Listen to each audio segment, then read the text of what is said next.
Chapter 1. It is a truth universally acknowledged that a single man in possession of a good fortune must be in want of a wife. However little known the feelings or views of such a man may be on his first entering a neighbourhood, this truth is so well fixed in the minds of the surrounding families that he is considered the rightful property of some one or other of their daughters. "My dear Mr. Bennet," said his lady to him one day, "have you heard that Netherfield Park is let at last?" Mr. Bennet replied that he had not. "But it is," returned she, "for Mrs. Long has just been here, and she told me all about it." Mr. Bennet made no answer. "Do you not want to know who has taken it?" cried his wife impatiently. "You want to tell me, and I have no objection to hearing it." This was invitation enough.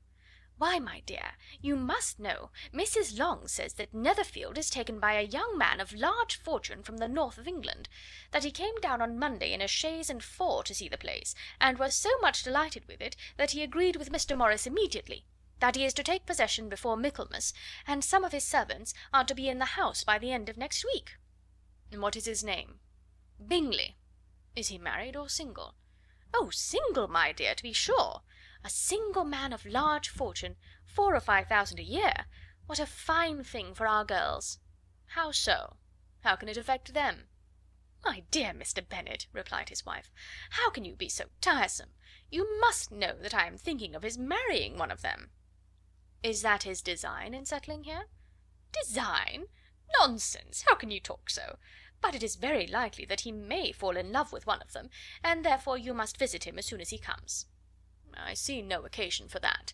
You and the girls may go, or you may send them by themselves, which perhaps will be still better, for as you are as handsome as any of them, Mr. Bingley may like you the best of the party." "My dear, you flatter me. I certainly have had my share of beauty, but I do not pretend to be anything extraordinary now. When a woman has 5 grown-up daughters, she ought to give over thinking of her own beauty." "In such cases a woman has not often much beauty to think of." "But, my dear, you must indeed go and see Mr. Bingley when he comes into the neighbourhood."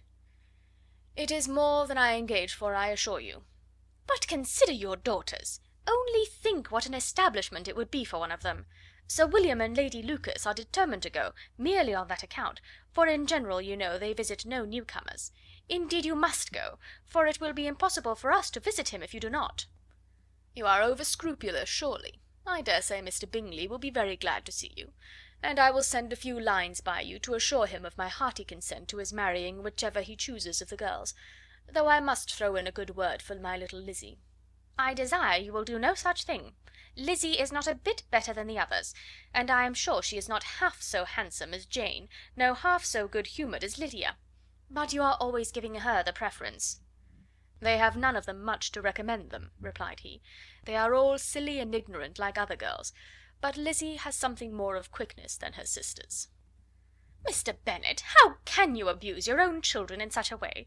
You take delight in vexing me. You have no compassion for my poor nerves." "You mistake me, my dear. I have a high respect for your nerves. They are my old friends. I have heard you mention them with consideration these last 20 years at least." "Ah, you do not know what I suffer." "But I hope you will get over it, and live to see many young men of 4,000 a year come into the neighbourhood." "It will be no use to us if 20 such should come, since you will not visit them." "Depend upon it, my dear, that when there are 20 I will visit them all." Mr. Bennet was so odd a mixture of quick parts, sarcastic humour, reserve, and caprice, that the experience of 23 years had been insufficient to make his wife understand his character. Her mind was less difficult to develop. She was a woman of mean understanding, little information, and uncertain temper. When she was discontented, she fancied herself nervous. The business of her life was to get her daughters married. Its solace was visiting and news. End of chapter 1.